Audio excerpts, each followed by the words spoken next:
Good morning students.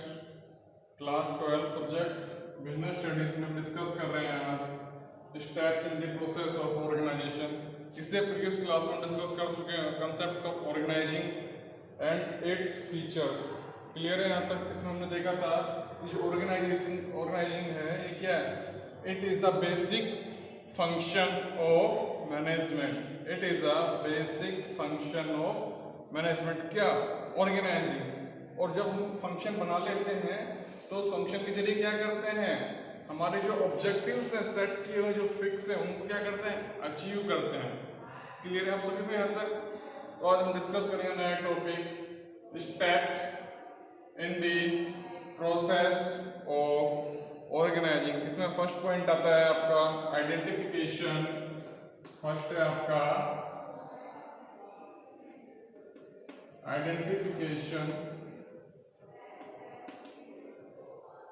and division of work. Identification and division of work। क्या करेंगे? सबसे पहले हम डिपार्टमेंट को आइडेंटिफाई करेंगे कि किस किस डिपार्टमेंट की जरूरत है हमें उसमें ऑर्गेनाइजेशन में। एंड आफ्टर दैट क्या करेंगे? Division of work. उसको डिवीजन कर देंगे, क्लासिफाई कर देंगे, उसको डिमांड के अकॉर्डिंगली डिवाइड कर देंगे, बंटवारा कर देंगे according to the knowledge of employee की हमें इस एम्प्लॉयज की जरूरत पड़ेगी डिपार्टमेंट में। तो हमें क्या करना पड़ेगा? डिपार्टमेंट चाहिएगा तो क्या करना पड़ेगा? डिवीजन ऑफ वर्क भी करना पड़ेगा। सेकंड प्रोसेस क्या इंक्लूड करते हैं हम इसमें? देखिए प्रोसेस सेकंड में हम इंक्लूड करते हैं क्रिएशन ऑफ डिपार्टमेंट्स।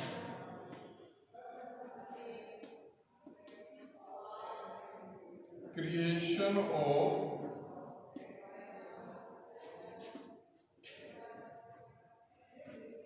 डिपार्टमेंट बनाया जाएगा।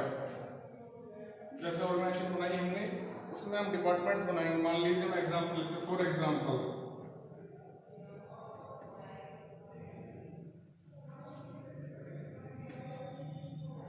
ABC limited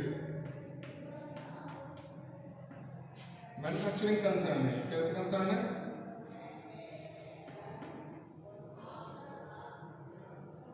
manufacturing concern. Clear है? अब मैन्युफैक्चरिंग कंसर्न होगा तो सबसे पहले क्या करेंगे हम? रॉ मटेरियल चाहिएगा। रॉ मटेरियल क्या बनाएंगे हम? डिपार्टमेंट्स बनाएंगे। तो सबसे पहले हमने क्या जनरेट कर दिया? Purchasing department. क्लियर है?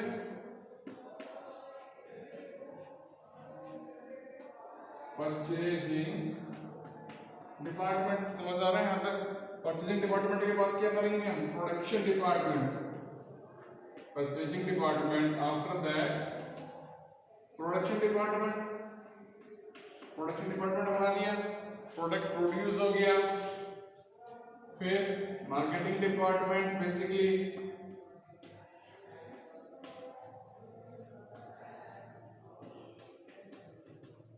फिर एचआर डिपार्टमेंट,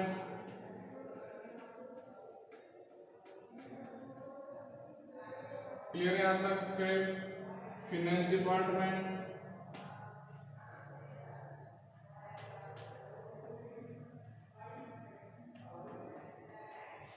क्लियर है? सबसे पहले क्या किया हमने? क्रिएशन ऑफ डिपार्टमेंट किया। हमने एक एग्जांपल लिया मैन्युफैक्चरिंग कंसर्न। एबीसी लिमिटेड एक मैन्युफैक्चरिंग कंसर्न है, ठीक है? तो क्या करती है वो? प्रोडक्ट बनाती है। तो सबसे पहले क्या करेंगे? परचेजिंग डिपार्टमेंट जनरेट करेंगे। परचेजिंग डिपार्टमेंट जनरेट करेंगे, वो क्या करेगा? रॉ मटेरियल परचेज करेगा। क्या करेगा वो? रॉ मटेरियल परचेज करेगा। रॉ मटेरियल परचेज कर लेगा। आफ्टर दैट क्या करेगा? Supply production department. Production department में क्या होगा? उस रॉ मटेरियल से क्या बनाया जाएगा? WIP प्रोसेस के जरिए फिनिश गुड्स कंप्लीट किया जाएगा। प्रोडक्शन डिपार्टमेंट में क्या कंप्लीट होगा? WIP प्रोसेस में फिनिश गुड्स। क्लियर है यहाँ पे इस डिपार्टमेंट में? समझ आ रहा है आप सभी को यहाँ तक? नेक्स्ट हमने लिया मार्केटिंग डिपार्टमेंट। क्लियर है? मार्केटिंग डिपार्टमेंट में क्या करते हैं? प्रोडक्ट बना लिया, अब उस प्रोडक्ट को मार्केट में कैसे लॉन्च करेंगे? उस प्रोडक्ट को मार्केट में कैसे लॉन्च करेंगे? तो इसके लिए क्या करेंगे? हमने क्या किया? Marketing mix.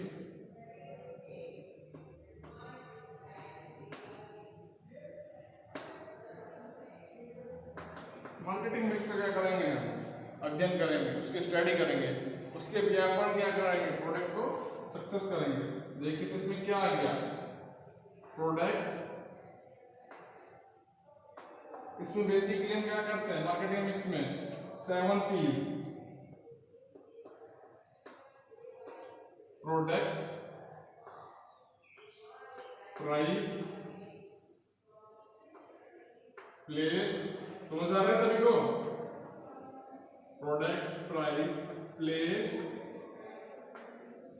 प्रमोशन। क्लियर है?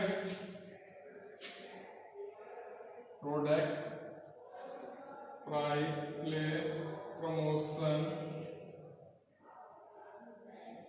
और बताइए क्या हो सकता है? प्रोडक्ट बना लिया हमने, उसका प्राइस फिक्स कर लिया, प्लेस बना लिया, प्रमोशन कर लिया। नेक्स्ट है आपका प्रोसेस,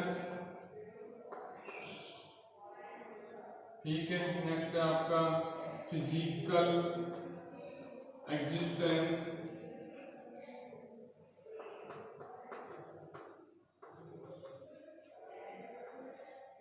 और नेक्स्ट है आपका लास्ट प्यूपल, ठीक है। टॉपिक क्या था?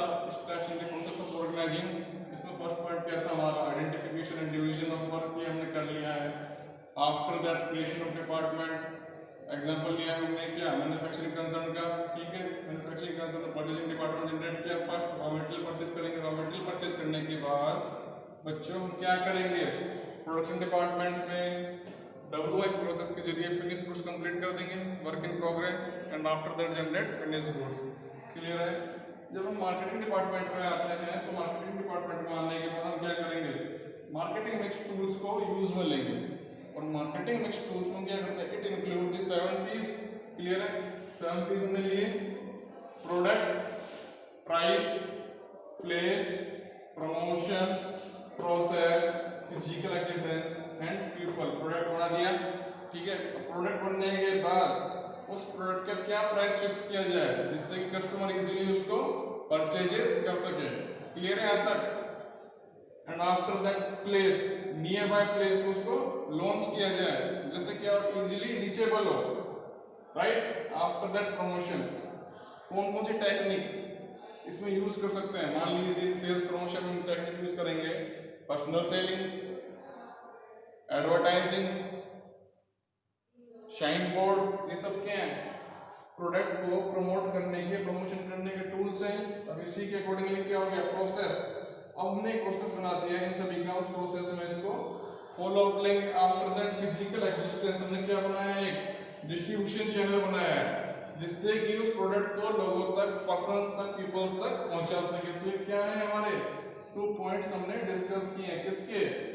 Steps in the process of organising. Clear है? First point identification and division of work, second है आपका creation of department, and another point है आपका डिस्कस करते हैं हम। एक बार आप इसको नोट कर लीजिए,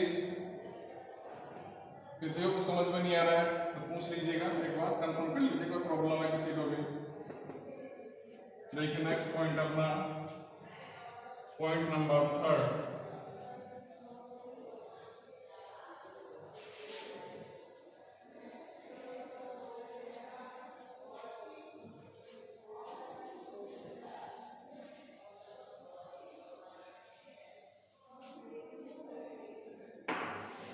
थर्ड पॉइंट है आपका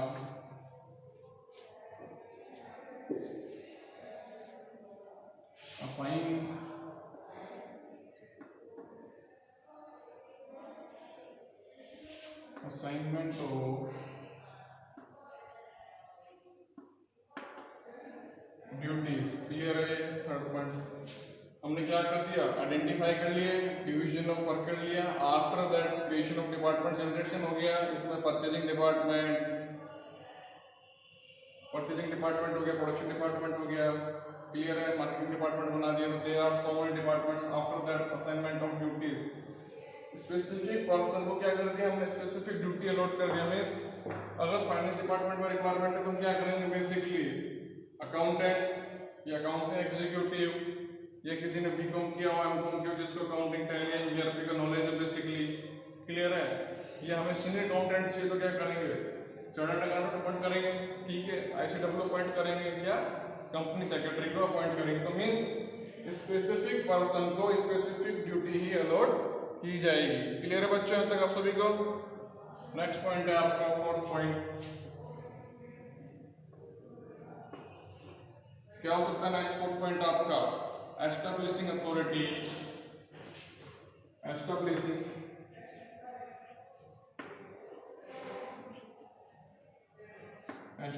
अथॉरिटी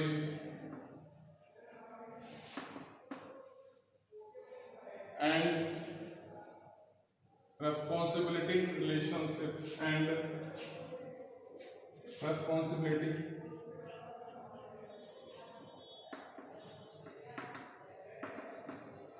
relationship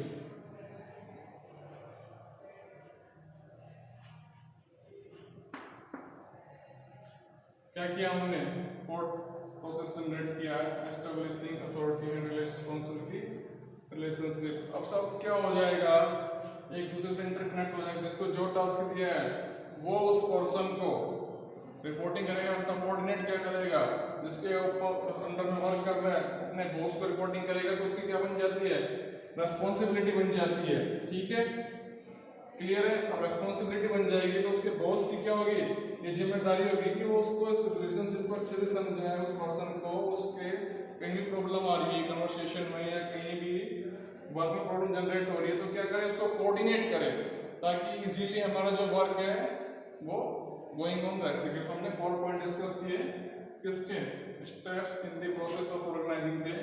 फर्स्ट पॉइंट हमने क्या लिया था? Identification and division of work. First point क्या लिया था हमने? Identification and division of work. Second लिया था हमने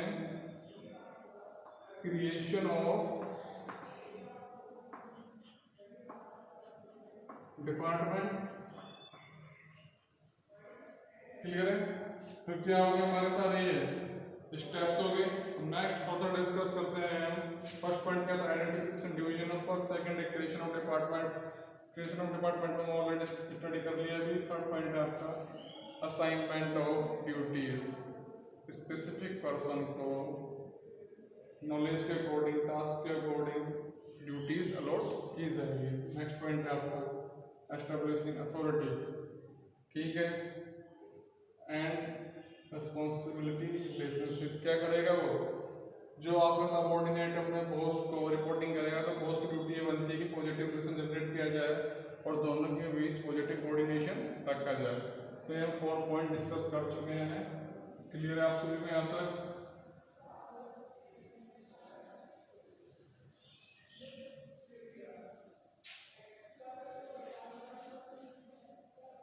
नेक्स्ट टॉपिक डिस्कस करते हैं हम, importance of organising. Next topic आपका है इम्पोर्टेंस ऑफ ऑर्गेनाइजिंग। देखिए टॉपिक चेंज हो जाएगा आपका यहाँ पर। Importance of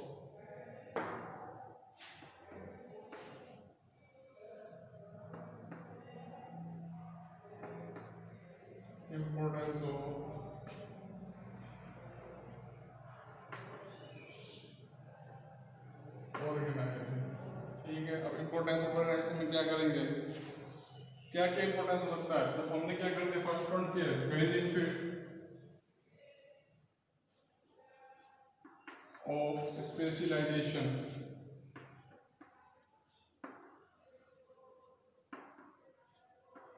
benefit of specialisation हमने क्या कर दिया, स्पेशलाइजेशन के अकॉर्डिंगली डिवीजन ऑफ वर्क कर दिया। जब डिवीजन ऑफ वर्क करेंगे देखिए क्या होता है इसमें,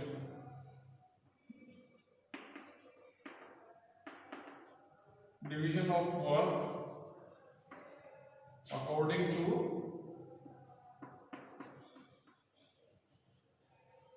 नॉलेज। क्लियर है? जब हम डिवीजन ऑफ वर्क करेंगे अकॉर्डिंग टू नॉलेज तो क्या होगी हमारी performance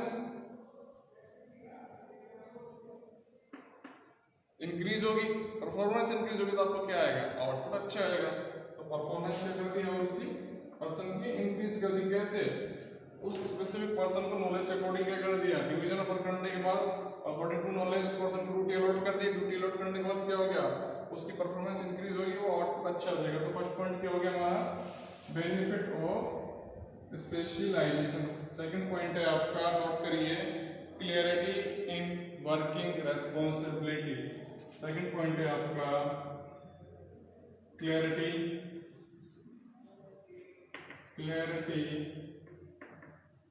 in working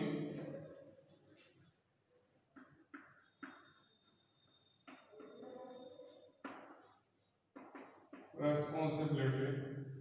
clarity in working responsibility क्या होना चाहिए, क्लियर कट मैसेज होना चाहिए कि आपको ये ड्यूटी अलॉट की, ये टास्क अलॉट किया, तो आप क्या करिए, उसके लिए अकाउंटेबल है, रेस्पॉन्सिबल है अपने टास्क के लिए। अदरवाइज क्या होगा, आपको पनिशमेंट दिया जा सकता है। जैसे मान लीजिए फॉर एग्जांपल लेते हैं,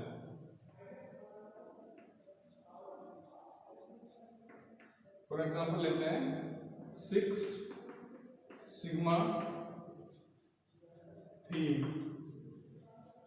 इसमें क्या करते हैं, एम्प्लॉइज को क्या होता है, जीरो टॉलरेंस होता है।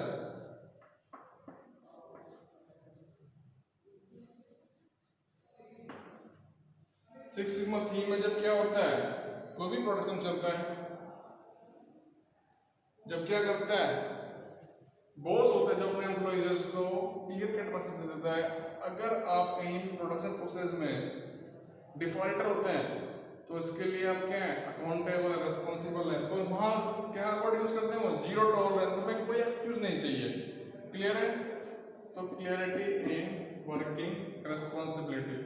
तो एक बार इन दोनों पॉइंट्स को आप नोट करिए बच्चों। Point number first, benefit of specialisation. Point number second, clarity in working responsibility. Point number third है आपका,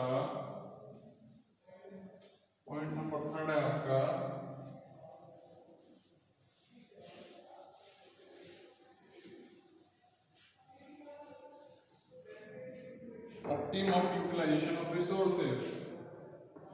ऑप्टिमम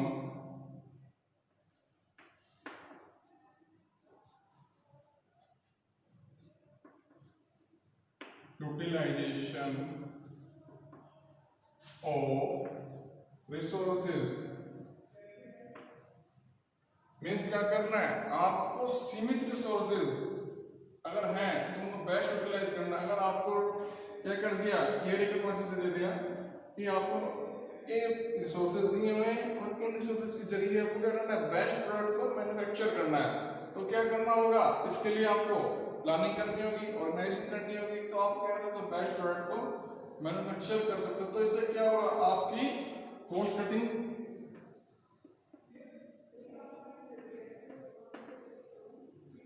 होगी। तो कॉस्ट कटिंग होगी तो इससे क्या होगा, सेविंग।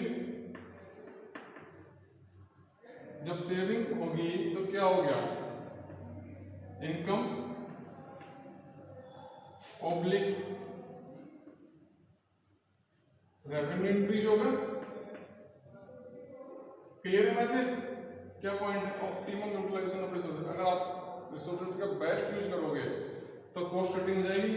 कॉस्ट कटिंग से क्या हो जाएगा, सेविंग हो जाएगी। मीन्स आपको 100 रुपए दिए, 100 रुपीज गिवन है आपको करना है कि आप रॉ मटेरियल परचेज कीजिए, एक मैन्युफैक्चरिंग बनाइए प्रोडक्ट का डिजाइन करके कंप्लीट। क्लियर है, तो आपने क्या कर दिया, 90 रुपीज में ही प्रोडक्ट को मैन्युफैक्चर कर दिया। 90 रुपीज में बेटा मैन्युफैक्चर करने के बाद क्या हो गया, 10 रुपीज की सेविंग होगी। तो ये क्या हुआ, कंपनी के लिए इनकम हो गया, रेवेन्यू हो गया। क्लियर है सभी को यहाँ तक। तो हमने क्या लिया, third point, optimum utilisation of resources. आपको बेस्ट यूज करना है जिससे क्या हो, संस्थानीय ऑर्गेनाइजेशन को बेनिफिशियल हो। तो ये सब क्या है आपके इंपॉर्टेंस ऑफ ऑर्गेनाइजिंग। क्लियर है, point number next, fourth,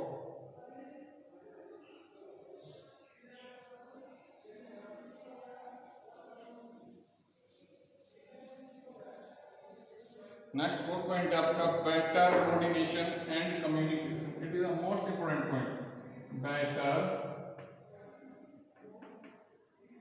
coordination,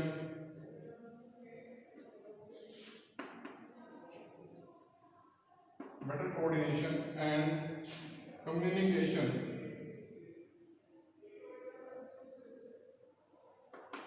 better coordination and communication। अगर आपका बेस्ट कम्युनिकेशन होगा, बेस्ट कोऑर्डिनेशन होगा तो आप क्या कर सकते हो, अपनी परफॉर्मेंस को इंक्रीज कर सकते हो बेटा। तो आज से क्या होगा, ऑर्गेनाइजेशन में क्या होगा, इजीली क्या होगा, अच्छा एनवायरनमेंट बना रहेगा। जब पॉजिटिव एनवायरनमेंट बना होगा तो क्या कर सकते हो आप, इजीली अपने टास्क को कंप्लीट कर सकते हो। किसी भी पर्सन से आप कोई भी प्रॉब्लम बिना झिझक के, बिना हिचकिचाहट के डिस्कस कर सकते हो। तो क्या हो गया, बेटर कोऑर्डिनेशन एंड कम्युनिकेशन। ये क्या करते हैं, it generate positive environment. Clear बेटा, जब पॉजिटिव एनवायरनमेंट जनरेट होगा तो क्या होगा, परफॉर्मेंस इंक्रीज होगी। जब पॉजिटिव एनवायरनमेंट जनरेट होगा तो परफॉर्मेंस इंक्रीज होगी। तो ये सब क्या है, इससे संस्थान को ऑटोमेटिकली, ऑर्गेनाइजेशन को फायदा हो। तुमने 4 पॉइंट डिस्कस किए हैं। फर्स्ट पॉइंट क्या आपका, स्पेशलाइजेशन या बेनिफिट ऑफ स्पेशलाइजेशन डिस्कस किया हमने। सेकंड आपका क्लैरिटी इन वर्किंग रेस्पॉन्सिबिलिटी या रिलेशनशिप्स। आपको जो वर्किंग रिलेशनशिप्स बनाए गए हैं उसमें क्लियर मैसेज होना चाहिए कि आप इस टास्क के लिए रेस्पॉन्सिबल हो। क्लियर। पॉइंट नंबर 3 हमने डिस्कस किया है आपका ऑप्टिमम यूटिलाइजेशन ऑफ रिसोर्सेज। आपको क्या करना है, रिसोर्सेज का बेस्ट यूज करना है। जब बेस्ट यूज करोगे तो क्या होगा, आपका परफॉर्मेंस, कॉस्ट कटिंग, रेवेन्यू वगैरह सब क्या होगा, इंक्रीज होंगे। Point number 4 better coordination and communication. Clear है, यहाँ तक नोट करिए आप सभी एक बार। अगर किसी को भी टॉपिक में डाउट है, क्वेरी है, कमेंट पोस्ट करिएगा, उसका नेक्स्ट वीडियो में फर्दर डिस्कस करेंगे बच्चों। Thank you.